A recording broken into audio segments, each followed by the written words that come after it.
Okay guys, तो अब बात आती है इंटेल प्रोसेसर्स की, जो कि विंडोज ऑपरेटिंग सिस्टम लैपटॉप्स में काफी पॉपुलर है। तो ऐसे में बहुत लोगों का ये कंफ्यूजन होता है कि ये i3, i5, i7 and i9 क्या है। तो बेसिकली इन प्रोसेसर्स की क्या स्पेसिफिकेशंस होती है, इनके बारे में भी आपको कंफ्यूजन होती होगी। तो बेसिकली आज की इस वीडियो को स्टार्टिंग से लेकर बिना स्किप करे अगर आप एंड तक देख लेते हो तो आई एम श्योर आपको इन इंटेल प्रोसेसर्स के ऊपर एक भी डाउट नहीं होने वाले।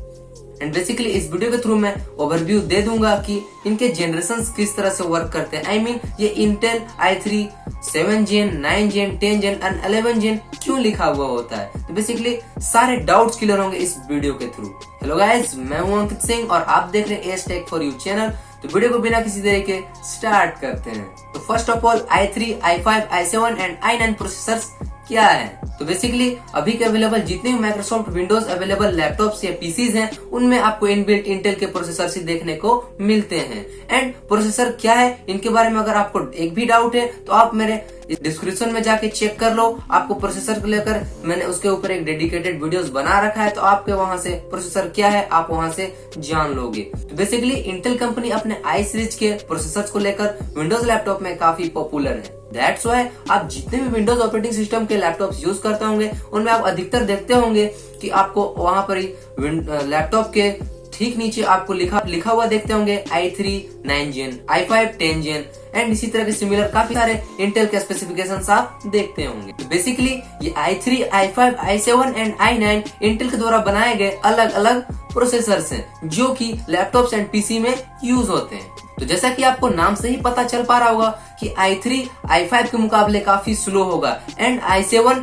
i5 के मुकाबले काफी फास्ट होगा एंड i9 मोस्ट पावरफुल होगा। तो आपके सारे डाउट्स को चलिए मैं क्लियर करता हूँ। ओके, तो अब बात आती है i3 प्रोसेसर्स की।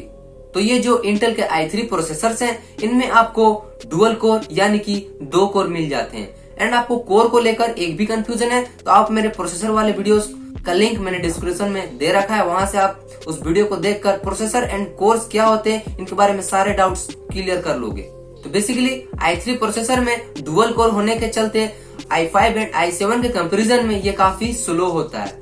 एंड आप i3 प्रोसेसर से online classes, light weight gaming and काफी सारे प्रोडक्टिव वाले काम इजिली कर सकते हो। ये i3 प्रोसेसर इंटेल के द्वारा इसलिए बनाया गया था क्यों बायर से जो चाहते हैं सिर्फ ऑनलाइन क्लास करना, यूट्यूब वीडियोस देखना, वेब ब्राउजिंग करना एंड काफी सारे लाइट काम करने के लिए ये i3 प्रोसेसर्स बनाए गए हैं। अब i3 प्रोसेसर्स की अगर मैं प्राइसेस की बात करूं तो ये स्टार्ट होता है 30,000 के अराउंड एंड इनकी प्राइसेस जाती है अप्रोक्स 45,000 के अराउंड। बट इसकी डिसएडवांटेजेस की मैं बात करूं तो आप i3 प्रोसेसर्स में ज्यादा गेम नहीं खेल सकते हो। आई मीन COD, गेंसन्स इम्पैक्ट जैसे गेम आप इसमें नहीं खेल सकते हो बिकॉज i3 प्रोसेसर बाकी सारे इंटेल के प्रोसेसर से काफी स्लो होते हैं, क्योंकि मैंने जिस तरह बताया इनमें मात्र 2 ही कोर अवेलेबल है। दैट्स व्हाई ये ज्यादा स्ट्रॉन्ग काम नहीं कर सकता है। तब आगे बढ़ते हैं i5 प्रोसेसर्स की ओर। तो अगर मैं अब बात करूं i5 प्रोसेसर्स की तो इनमें आपको क्वाड कोर यानी कि 4 कोर देखने को मिल जाते हैं। तो बेसिकली इंटेल के द्वारा ये जो i5 प्रोसेसर बनाया गया है ये इंटेल ने सबसे ज्यादा बेचे हैं बायर्स को। तो जैसा कि मैंने बताया इंटेल i5 प्रोसेसर में क्वाड कोर प्रोसेसर मौजूद होता है। दैट्स व्हाई इसमें आप मीडियम सेटिंग पे हाई ग्राफिक्स वाले गेमिंग आप इसमें इजिली कर सकते हो। इसमें आप Excel, PowerPoint, MS Word जैसे काफी सारे मीडियम काम आप इसमें आसानी से कर सकते हो एंड इसमें थोड़ी बहुत वीडियो एडिटिंग भी आप कर सकते हो। आई मीन टू से कि आप मीडियम सॉफ्टवेयर जितने अवेलेबल है विंडोज ऑपरेटिंग सिस्टम में आप उसे i5 इंटेल प्रोसेसर के द्वारा आप इजिली आप उसे रन या फिर यूज कर सकते हो। अब अगर मैं i5 प्रोसेसर की बात करूं कि इनकी प्राइसेस कितनी से स्टार्ट होती है और कहां तक जाती है तो मैं बता दूं i5 प्रोसेसर की अगर आप लैपटॉप बाय या फिर परचेस करना चाहते हो तो आपको ये 5,000 से आपको 60,000 के अराउंड में मिल जाएगी। तो अब आगे बढ़ते हैं i7 प्रोसेसर की ओर। तो अगर मैं अब बात करूं i7 प्रोसेसर की तो इनमें आपको क्वाड कोर और हेक्सा कोर प्रोसेसर देखने को मिल जाती है। दैट्स व्हाई ये i5 एंड i3 के कंपैरिजन में ये काफी फास्ट होता है। तो तो ये जो इंटेल के i7 प्रोसेसर्स हैं, इनमें 4 से 6 कोर लगने के कारण आप इसमें हाई एंड वाले काम आसानी से कर सकते हो। जैसे कि आप वीडियो एडिटिंग कर सकते हो, हेवी गेमिंग कर सकते हो like PUBG, COD, Genshin Impact, like काफी सारे आप हाई एंड काम कर सकते हो। तो बेसिकली अगर मैं इंटेल के i7 प्रोसेसर्स की प्राइसेस की अगर मैं बात करूं तो ये आपको 60,000 से लेकर 90,000 के अप्रोक्स में आपको देखने को मिल जाएगी। तो अब आगे बढ़ते हैं i9 प्रोसेसर्स की। तो अगर मैं अब बात करूं i9 प्रोसेसर की तो इनमें octa core and Deka core processor मौजूद होता है। आई मीन टू से कि इनमें आपको 8 से लेकर 10 कोर तक के प्रोसेसर्स मिलते हैं। दैट्स वाई आप i9 प्रोसेसर्स में आप इजिली स्ट्रॉन्ग काम, आई मीन हेवी काम, हाई एंड वाले काम जितने भी है, जैसे कि video editing, software creation and काफी सारे आप हेवी काम आप इस प्रोसेसर के थ्रू कर सकते हो। दैट्स वाई अगर मैं i9 प्रोसेसर्स की प्राइसेस की बात करूं तो आपको ये 95,000 से लेकर 2 लाख 3 लाख तक देखने को मिल सकती है। आई होप गाइस मैंने जिस तरह i3, i5, i7 and i9 के स्पेसिफिकेशंस की बात करी तो आप इससे अंदाजा लगा लिए होंगे कि ये प्रोसेसर की तो इन प्रोसेसर्स की किस तरह स्पेसिफिकेशंस होती है एंड इनकी प्राइसेस कितनी होती है। तो आइए अब समझ लेते हैं कि इन प्रोसेसर्स में i3 10th जेन, i3 11 जेन, i3 7 जेन क्यों लिखा रहता है, बेसिकली जनरेशन है क्या। तो जैसा कि आपने समझ लिया कि इंटेल अपने i सीरीज के अपने प्रोसेसर्स बनाती है जो कि इंडिया में काफी ज्यादा पॉपुलर है एंड जितने भी माइक्रोसॉफ्ट ऑपरेटिंग सिस्टम के जितने पीसी एंड लैपटॉप्स है उनमें इंटेल की प्रोसेसर ही ज्यादातर यूज होती है। तो बेसिकली हर साल टेक्नोलॉजी बदलती रहती है।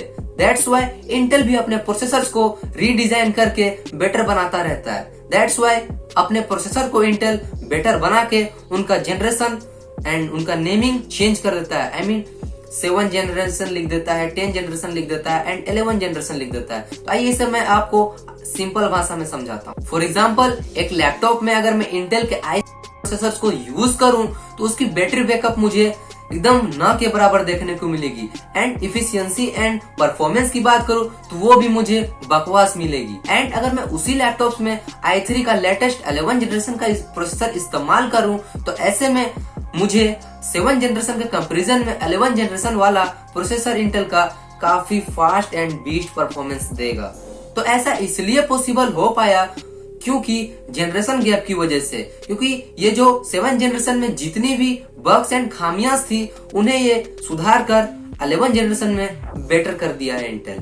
तो ऐसे में अगर i5 के बगल में 7 जनरेशन लिखा हुआ है तो वो पुराना जनरेशन वाला है, वो काफी स्लो एंड उसकी परफॉर्मेंस काफी स्लो होगी।